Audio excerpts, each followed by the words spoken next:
This is the Demystifying Mental Toughness podcast, hosted by David Charlton, and you're listening to this podcast to help you build your own mental toughness, or so that you can support other people or your clients better. Either way, you will learn more about developing this plastic personality trait that all but guarantees that you will perform better and lead a more prosperous life.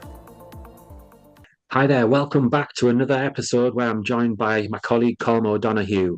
Today we're going to look at a case study which involves a young golfer, 20 years old. We're going to call him Oscar. And Oscar is a +4 handicapper. He's been out in the States doing a scholarship for over a year now. However, he's hit some difficulties. His nature is to be obsessed. And I mean obsessed by the golf swing. He can be quite self-conscious about his golf swing. He's always striving for the perfect swing. And as a result, it can cause a few problems. So, Colm's going to go on now and discuss some of the problems Oscar may be having. I'm sure many golfers out there will be pretty familiar with this. I've been that way, and I know Colm has been too. But we'll leave it with Colm to share some of the problems there. Yeah, thank you, David. Yeah, sounds like Oscar's really, really in on the technical side of thing. And I guess to kind of start off the conversation, if I was with Oscar, I'd be asking what's his version of the perfect swing, because I've seen quite a few versions of the perfect swing from the different pundits. So that would be, I suppose, the starting point is everyone's interpretation of perfect is different, and what the general golfing consensus of the perfect swing changes over time. No one yet that I'm aware of is teaching Scotty Scheffler swing. World number one, dances around on the tee box with his feet. No one that I'm aware of ever started teaching Jim Furyk swing from back in the day, or Matthew Wolff's swing. Are they perfect?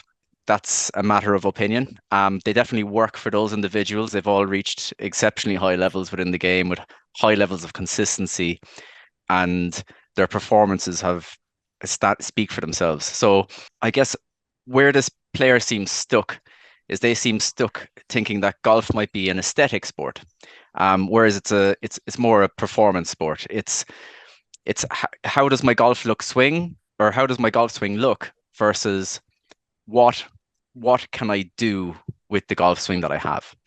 And if we become very good at producing the types of shots that we require on the golf course, that's where we end up shooting our lower scores, which is the aim of golf, is going through our routine, hitting the type of shot that we want for that particular shot that's which was within our game. This player, Oscar +4, will have a lot of different shots. He'll be able to control trajectory, ball shape, the flight of the ball, the spin levels. It seems like he's hooked up in a bit of perfectionism, which is getting in his way. So I think having that discussion around what is the perfect swing, how does it look? Now put yourself on a slope. Does it look the same? Put yourself in an awkward yardage. Can you still make that same swing? Challenging his perception, and then maybe borrowing from other sports science professions. But biomechanics, for example, has this concept of functional variability, where if I was to ask you, David, if you believe do amateur whose swings have more variability from swing to swing, amateurs or pros? Great question, that is. I feel like it's a trick question. So the amateur who rocks up once a week, I'm guessing it maybe doesn't actually change too much. Whereas the pro who's hitting lots of balls, playing an awful lot, and is on aeroplanes and is absolutely knackered on occasions, maybe there might be more variability there. But am I wrong? It was kind of a trick question, in fairness, and I was trying not to give away the answer, but there's actually no difference between the amount of variance in amateurs. Like, these amateurs were probably 0 to 12 handicappers versus tour pros, and the term that was coined on the back of this is functional variability, whereas the amateurs, especially when you get to higher handicaps, they vary just as much as the pros in their swing from shot to shot. Yet the pros' variation is functional, as in they're getting the ball to the target. So I guess that's where the kind of challenge is for this golfer Oscar. He's very talented, very good. He's trying to make this picture perfect aesthetic swing. But even the top pros, if you do through these studies, they've found there's variability, and the variability comes down to more this idea of being free, freedom, rhythm, cadence, tempo. When you're focusing on perfection, trying to get everything just right, there's an element of tension there. There's going to be a lack of freedom in the swing. There's going to be a lack of flow. And when golfers play their best golf, they are in flow. They're not thinking about the different positions of where the club is. That's something that is useful, especially when we're making changes, and is most useful on the range. And even some of that range time practice should be transitioning from, okay, is the club here? Is the club here? Is the club here? To, okay, I feel where that club is now. Okay, that feels right. And you can record yourself, use video if you want, and check those positions. And then get into your kind of play zone. Okay, I don't want to be thinking about it. I just want to feel, okay, it's there, and swing, and trying to turn off those verbal instructions. So again, moving into more of a flow state to play your best, which might be a challenge for Oscar if he's overly concerned about how it looks.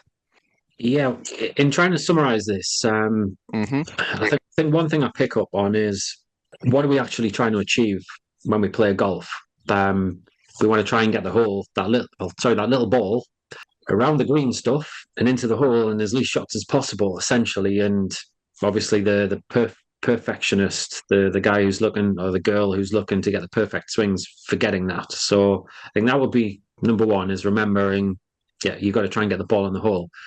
Um, Number two, from what you're saying there, would be to consider like how you practice. So I like to break it down into four elements practice. You've got your technical practice where you're trying to be perfect, if you like, or perfect your technique. Or well, I don't know. I don't like the word perfect, but to strive towards excellence, we shall say.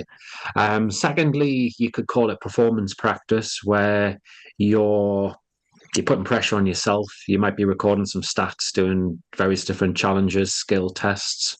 Thirdly, we could call it process practice, which is all about repetitive pre-shot routines. And then the last one, which I think is the most important one for this type of golfer, is the fun creative practice. So you alluded to the flow state and tempo and rhythm. So yeah, how can that golfer spend a large chunk of their time having a bit of fun, trying to draw the ball, fade the ball, hit high, hit low, hitting at 85%, 90%. If they could crack that and do more of that rather than right, where's my right elbow and all of that nonsense, then yeah, they wouldn't go too far wrong.